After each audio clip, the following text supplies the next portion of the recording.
Hey everybody, Crow back again, and I played through Shenmue 3, and this video is just going to be me rambling on about what I thought of the game.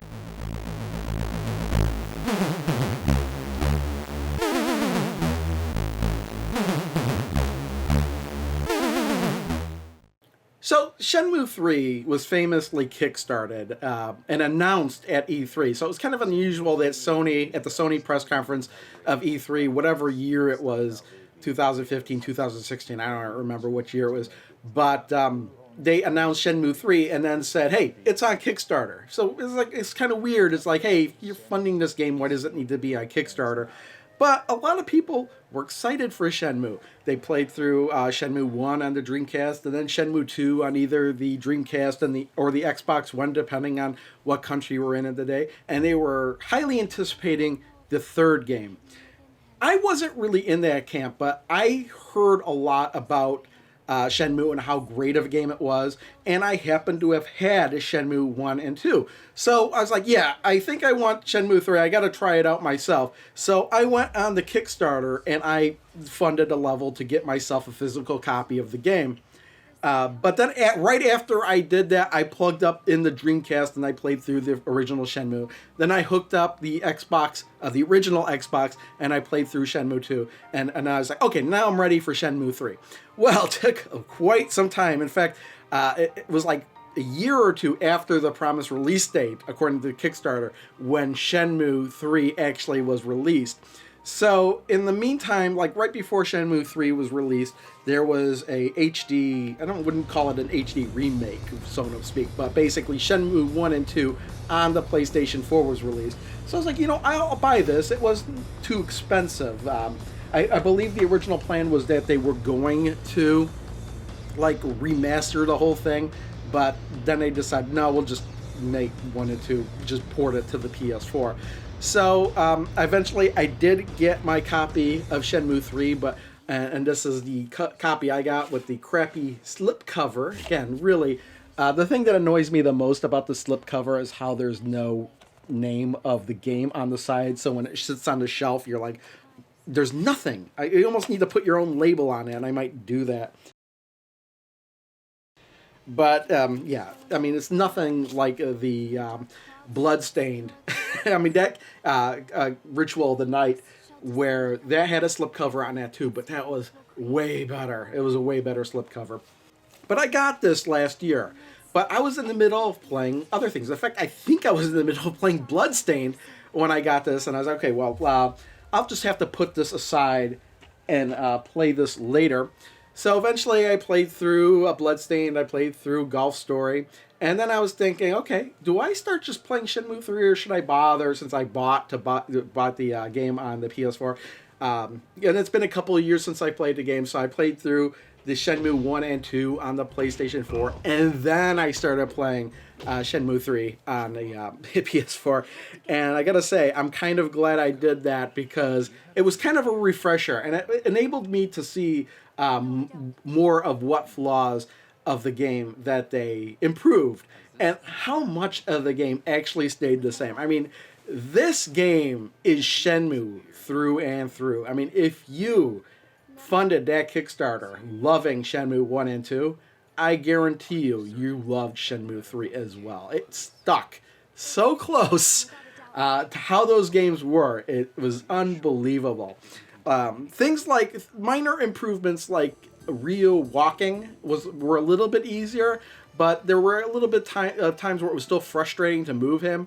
And there's just certain parts in the game where you're just not allowed to run. So you could be entering one of these areas without even realizing it, and all of a sudden he just starts walking really slowly. Or anytime you come close to somebody, he just starts walking really slowly, and you may not even be aware of it. So it can be sort of kind of a little frustrating to control Ryo from time to time, but nothing like the original games. Now, I was a little bit shocked when I started playing Shenmue 3 because it literally takes place right after what happens in Shenmue 2. I mean, literally right at the point in which a game ends is when Shenmue 3 picks up. And you're at Shenhua's house in Bailu. And it was when you were playing the Shenmue 2 on either Dreamcast or Xbox One, You thought when you got to that point, the game was going to end in Kowloon. I believe it was Kowloon when you beat that one guy on the top of the building, the Yellowhead building or whatever building it was, and you thought the game was going to end there. But instead, it continues to like another chapter where you're just kind of trekking to Bailu. And it's really almost like it's just a post-relaxing part of the game with a couple of quick-time events. And there you meet Shenhua, and you do a little bit of extra stuff. But you get to Bailu, and you think you're going to explore Bailu in Shenmue 2. At least I did. But in Shenmue 3 is where you really go into Bailu, and you investigate everything. And there's quite a bit that's different. A lot of stuff is the same, but a lot of stuff's different. They brought back a lot of the things people liked about the first two games and added more to it. And I thought that was pretty impressive.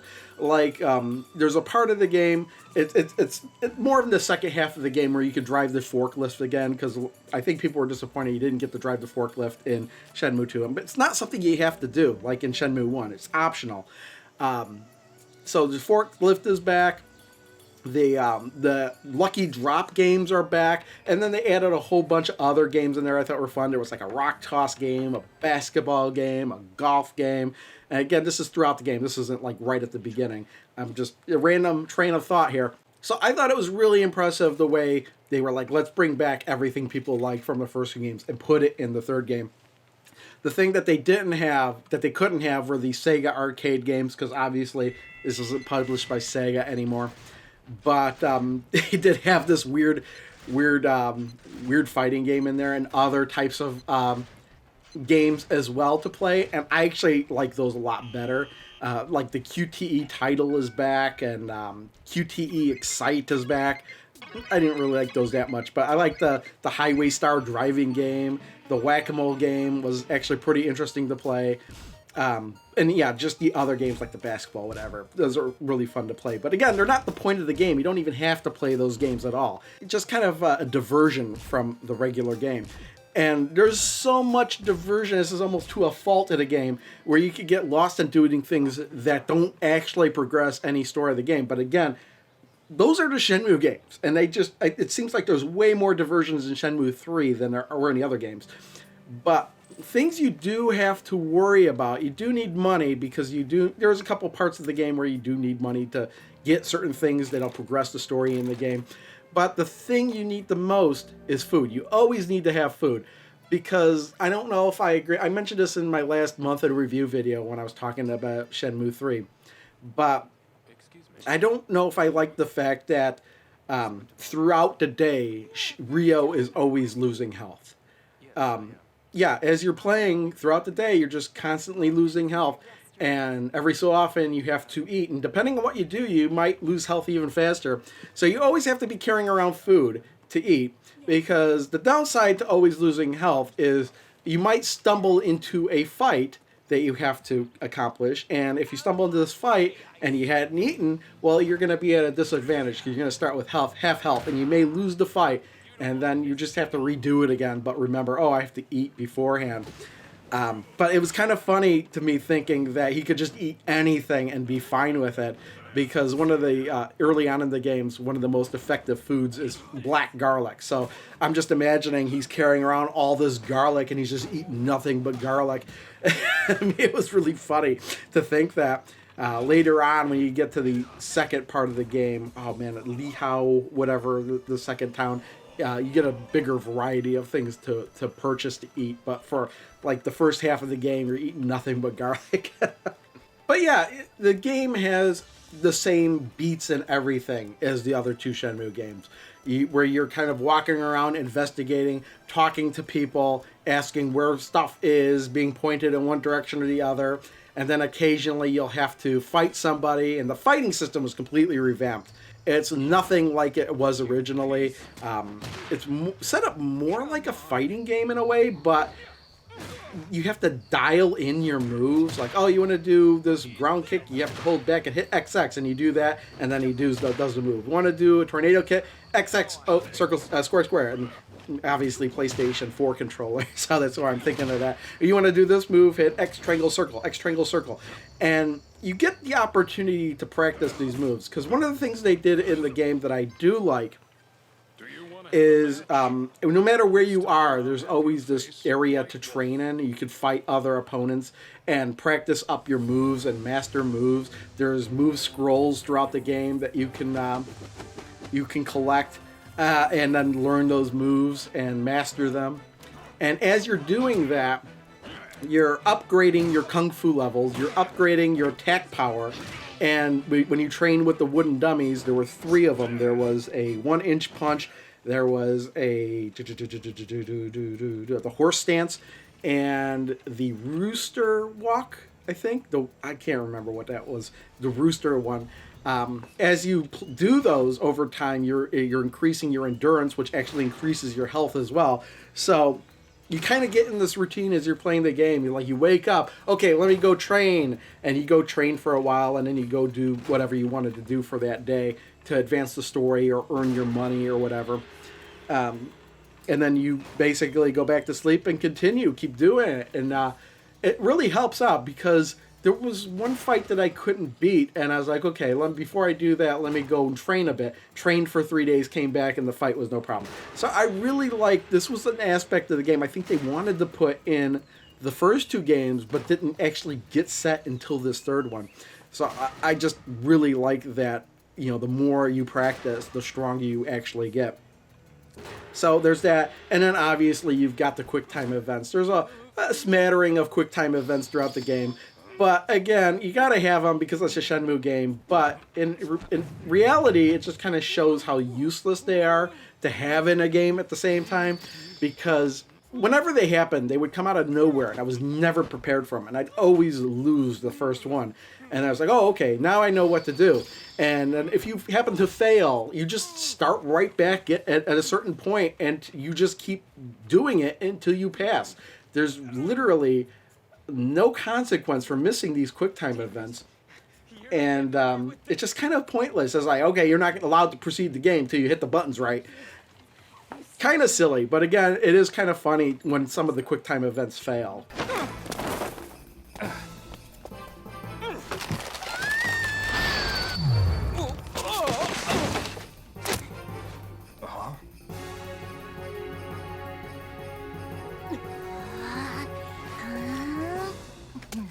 And again, since this was a Kickstarted game, there is quite a lot of references to that in the game, showing the appreciations to the fans that were willing to fund the game.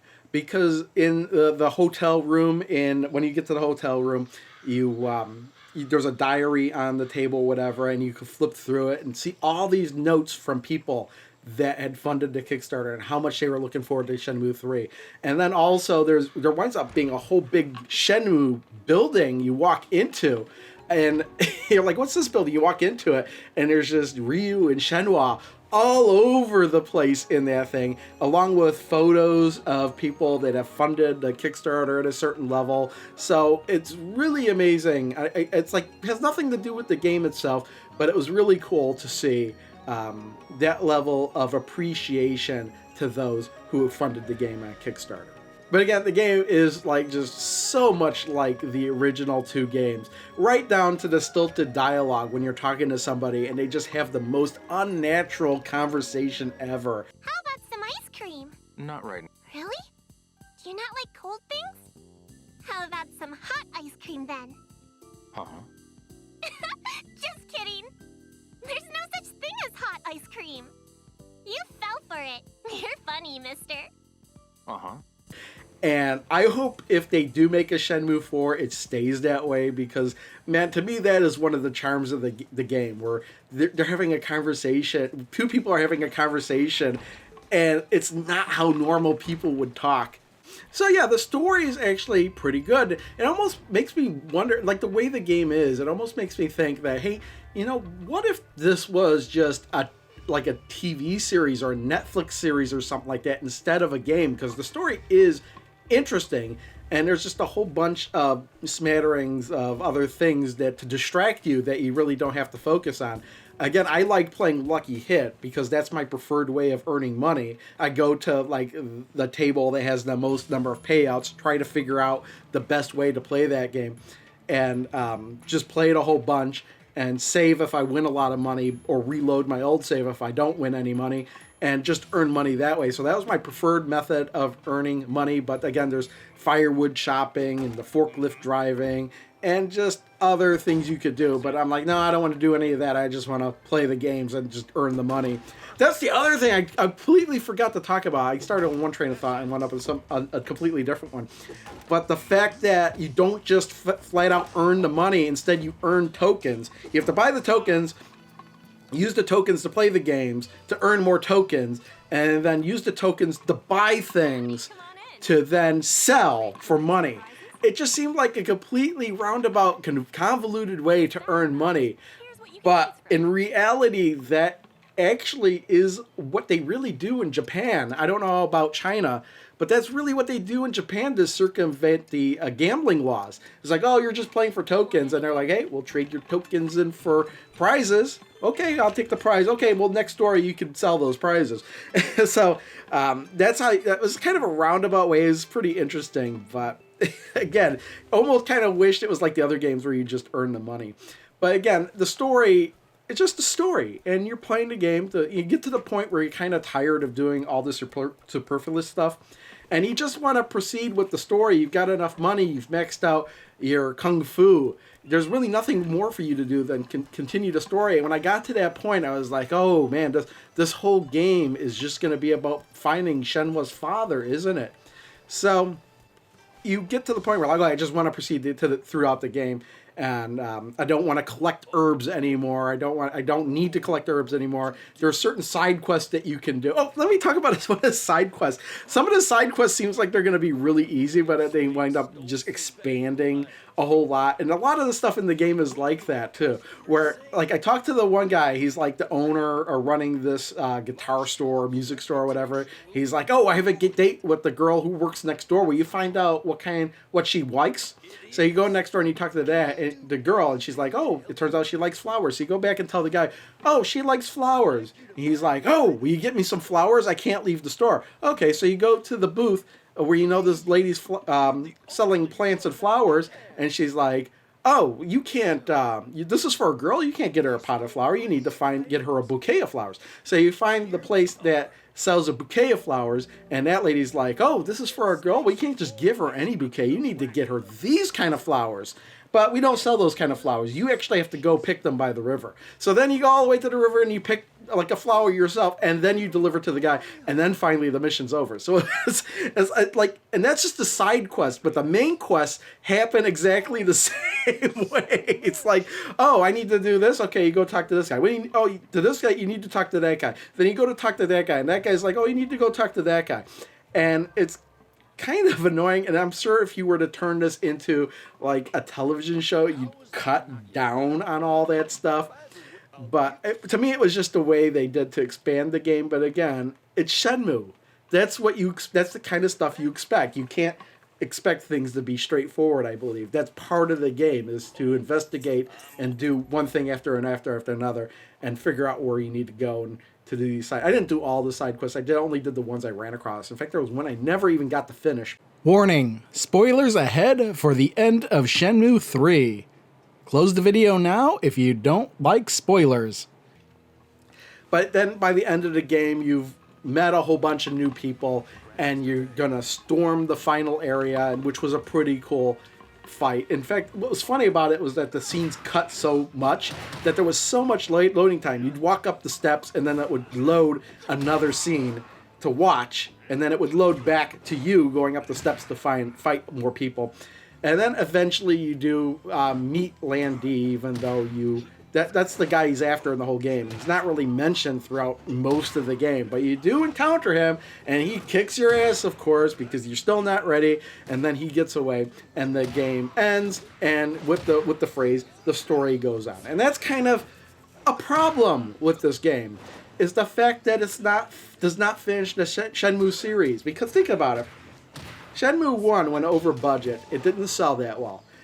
Yu Suzuki was lucky enough to get Shenmue 2 out there. Still didn't finish the story. And now it's been years and years and years and years, and he's finally been given the chance to make another game.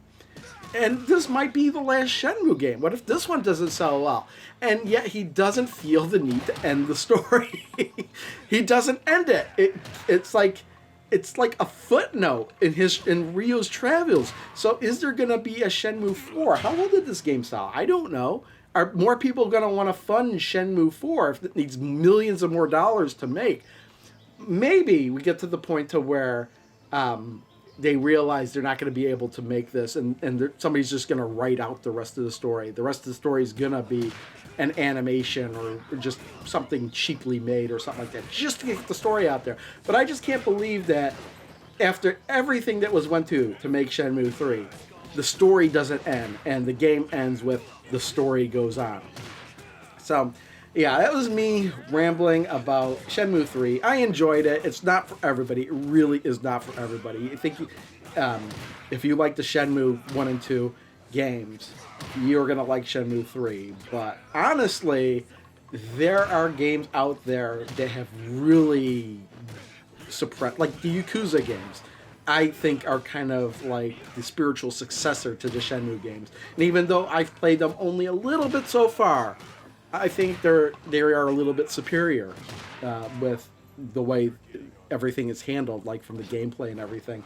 But yeah, they just really stuck to their guns with Shenmue 3. Yeah, it's just the way I feel. So I'm sure I've rambled on long enough about Shenmue 3. So I'm going to end the video. Again, let me know if you like these types of rambling videos or not. In fact, that's what I'm good at. So I'll probably continue rambling on about games that I've played. Oh man, I've been recording for quite some time, so it's going to be fun to edit this video down. I'll see you next time.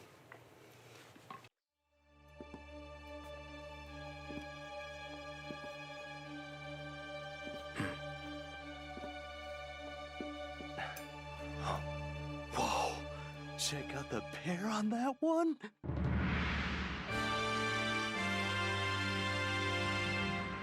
So, like to stare, do we?